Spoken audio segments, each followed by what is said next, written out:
All right, here's part 2 of this review packet here, number 4. So we have 8 and 10 sides of a triangle. We have to determine if this is a right triangle. So opposite of the biggest side is the angle. That's the right angle that we're testing to see if it's 90 degrees or not. So 8 and 8, these two sides are for A and B. So 8 squared plus 8 squared equals 10 squared. 8 squared is 64 plus 64, and 10 squared is 100. 64 plus 64 is 128. 128 does not equal 100. Since they don't equal each other, it's no. This is not a right triangle. Let's move on to the next one. Number 11, we have to determine, is this concave or convex? Now, concave is that if any of the angles are pointing in towards the middle of your picture, then it's concave. It's like, in other words, we're saying if any of the angles got smashed in towards in the middle of your picture here, of the diagram. So this one, this angle right here, in red, it's smashed inwards, opposed to all the other angles are pointing out. If they're pointing in towards the middle, then it's concave. So number 11 is concave. Number 12, here's an example when it's convex. See that all these angles are pointing outwards. They're all pointing. That is, if you made little arrows out of them,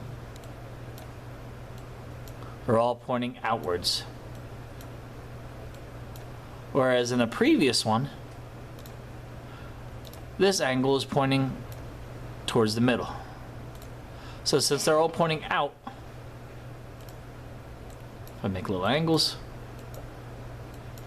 or little arrows, there we go. All the arrows are pointing out, so that means it's convex. All right, number 13. Find the interior angle sum for each polygon. Round your answer to the nearest tenth if necessary. So the formula that you got to use is n minus 2 times 180, where n stands for the number of sides. So n stands for the number of sides. That's what n stands for. So 1, 2, 3, 4, 5, 6. There's 6 sides, so it's going to be 6 minus 2 times 180. So 6 minus 2 times 180. You put that into the calculator. 6 minus 2 is 4. 4 times 180, that'll get us our answer here, aka 720. There's 720 degrees total sum of all the angles inside this hexagon. Alright, number 14. Find the measure of one interior. So that's where it's a little bit different. You have to now find one interior angle, not the sum of the total, but one interior angle in each regular polygon. Round your answer to the nearest tenth if necessary. So we still use that same formula, except now we have to divide by the number of sides, aka we have to divide by n. So n minus 2 times 180, well, number of sides, 1. You count out the number of sides, 1, 2, 3, 4, 5, 6, 7, 8, 9, 10, 11 sides. Since there's 11 sides, you do 11 minus 2 times 180, and that total is then now divided by 11. Main office, Julia Wells to the main office. Thank you. Now 11 minus 2 is 9, so 9 times 180 divided by 11. We put that in the calculator, and we're going to get something.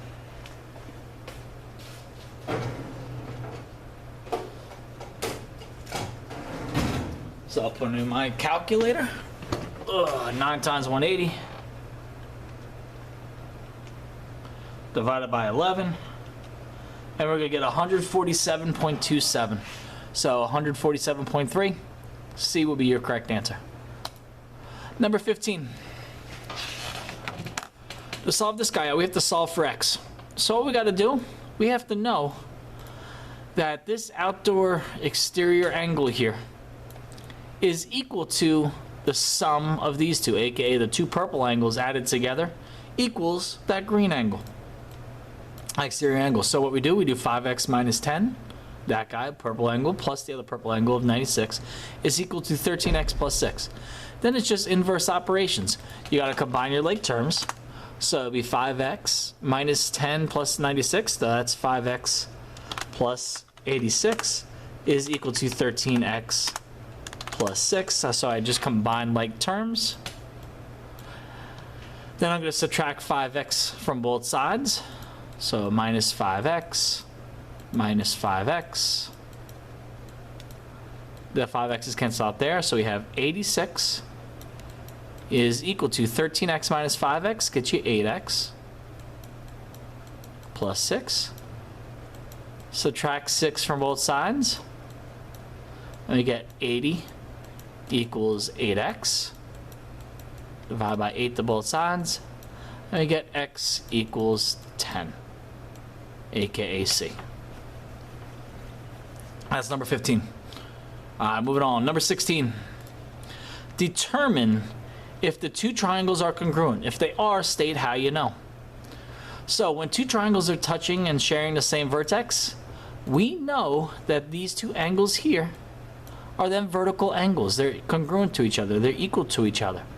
We have this side matches up with that side because they got the single dashes, and this side matches up with this side because they have the double dashes. So we look at each triangle here. This is side angle side, so SAS in this triangle. And also this is side angle side in this triangle, so SAS. They're both side angle side. So D. They're congruent by side angle side. Alright, determine if these two triangles are congruent, state how you know. Well, this single matches up with this single, so we have one angle that's the same. This angle matches up with this angle, the double and the double. And then this single dash matches up with this single dash. So this is angle, angle, side. So A, S, and A, S. So this is angle, angle, side. So that's D for 17. Number 18. When the two triangles share the same exact side, they are congruent to each other. It's the exact same thing. So we have side angle side up here and side angle side down here. Hence why it's D for number 18, side angle side. Number 19. When all three angles are the same, that means all three side lengths are the same of the triangle. Now that means this side length of 2x minus 6 is the same length as 6. So we make that equation. 2x minus 6 is equal to 6. We then do inverse operations. We add 6 to both sides. So we have 2x equals 12. Divide by 2. And we have x equals 6.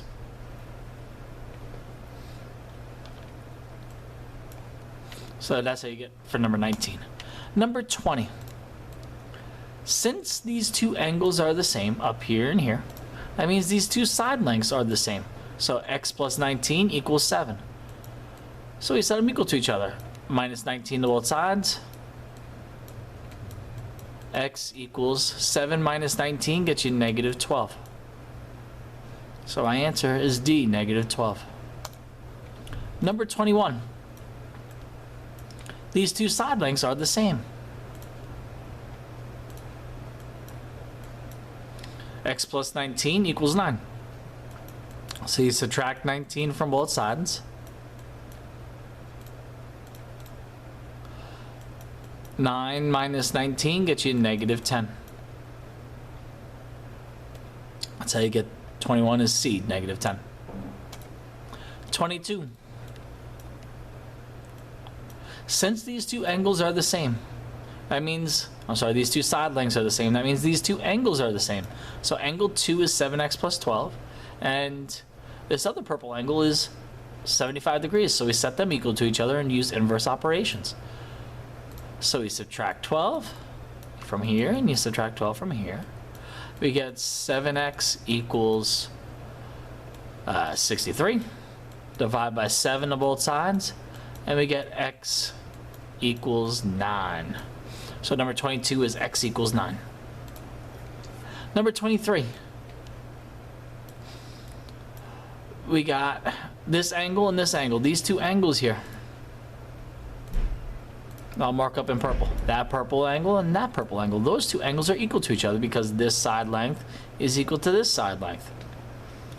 So since they're equal to each other, that means x plus 72 is equal to 60. So we subtract 72 from both sides. And we get x equals negative 12. It's okay to have x value be negative, but the angle cannot be. The total angle can't be a negative number. But x can. So x equals negative 12. Number 24. It says each figure shows a triangle with one or more of its medians. Find x if EG, aka the line from here to here, EG, that red line, and EH is x plus 2. Now, medians, what they do, they chop that opposite line in half, meaning this red line here and this green line, they are the same length. So if EG is 2x minus 1 and EH is x plus 2, that means these two algebraic expressions up here are equal to each other. That's why I set them equal to each other here, and I'm going to use inverse operations right now. I subtract 1x from both sides. So we get x minus 1 equals 2. We add 1 to both sides and we get x equals 3. So 24 is x equals 3, aka C. Alright, number 25 is the tough one, as we talked about already in class. We have fractions here. To get rid of a fraction that's the same number like we do have here with 10, we multiply everything by 10. So 9x plus 3 divided by 10, multiply that by 10, we just get rid of the divide by 10. The x, that's 1x, so 1x times 10 gets you 10x. Negative 1/10 times 10 gets you negative 1. Now it's nice and pretty. And the reason why we were able to do that, both of these fractions are actually equal to each other, just like we were talking about before. WA or AW is equal to AV. So I set them equal to each other. And then just do inverse operations. Subtract 9x from both sides. So we have 3 equals 1x minus 1. Add 1 to both sides, and you get x equals 4. And that's the answer to number 25. Numbers 26 and 27 you don't have to worry about because they're not going to get a problem like that on the final exam. 28 though we do have to worry about. So 28, we have small plus small equals big. So that means 6 plus negative 4 plus x is equal to 2x minus 5. You use your inverse operations and you solve for x. 29, it's the same story. This small line here that I highlight in red, RS, is plus ST. RS plus ST equals RT. So x plus 19 plus x plus 18 is equal to 17. That's why I wrote this out here on the side. We combine like terms. So 1x plus 1x gets you 2x. 19 plus 18 gets you 37. That's equal to 17. We then subtract 37 from both sides. So minus 37, minus 37. So we get 2x equals negative 20. Divide both sides by 2.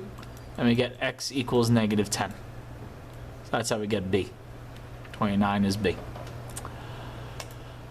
Alright, 30.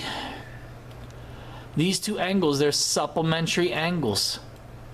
With supplementary angles, you have to add them up together and set it equal to 180.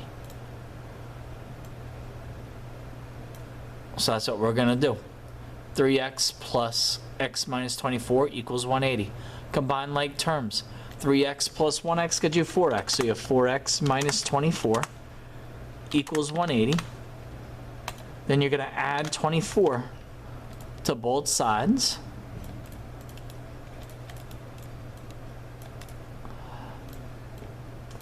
Then you're going to get 4x is equal to 204. And then you're going to divide by 4 to both sides.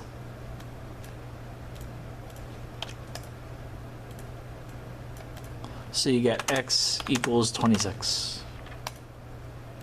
Pardon me, not 26.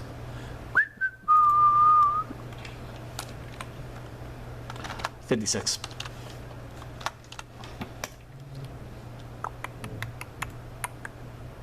Oh, I'm really losing it. 51. That is your answer. X equals 51. I had trouble with my division. So you get B. Next up, 31. This angle here plus this angle there, those two add up to 180 degrees.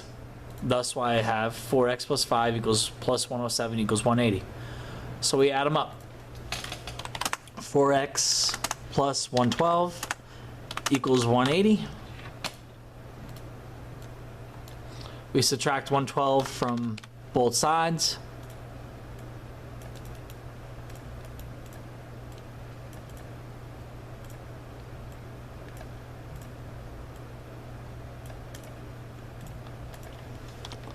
Four x equals 68.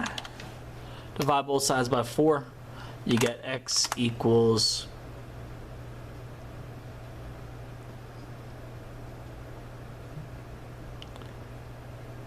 17.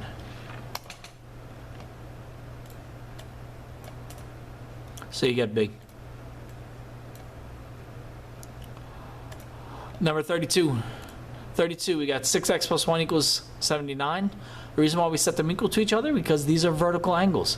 Vertical angles are congruent. So you set them equal to each other and solve for x. Subtract 1 from both sides, so you have 6x equals 78. 78 divided by 6 gets you 13. So that'd be B. 32 is 13. 33, same story. They're vertical angles, so you set them equal to each other and solve for x. 3x plus 1 equals 79. Subtract 1 from both sides. You get 78. 78 divided by 3. It's not 14.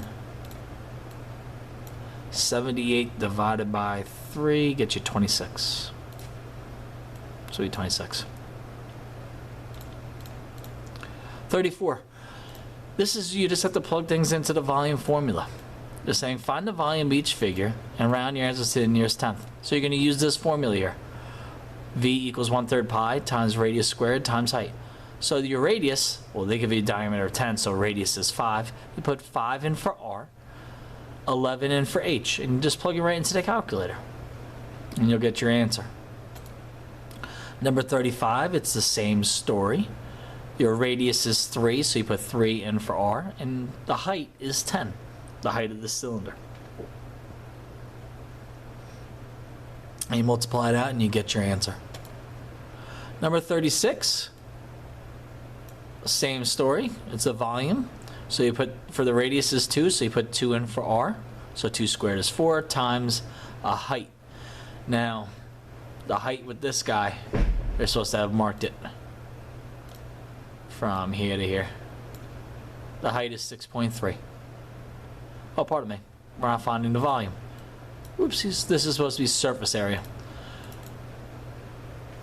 A surface area formula is not provided to you on the parking exam. So we're going to ignore the surface area for this problem. We're going to ignore 36. Don't worry about surface area on the test. Find the distance between each pair of points. So the distance formula is the square root of y2 minus y1 over squared plus x2 minus x1 squared. So that means this is x1, x1, y1, x2, y2, and we got to put it in the square root. Square root of x2 minus x1 is 2 minus a negative 5 squared plus y2, 1, minus y1 squared.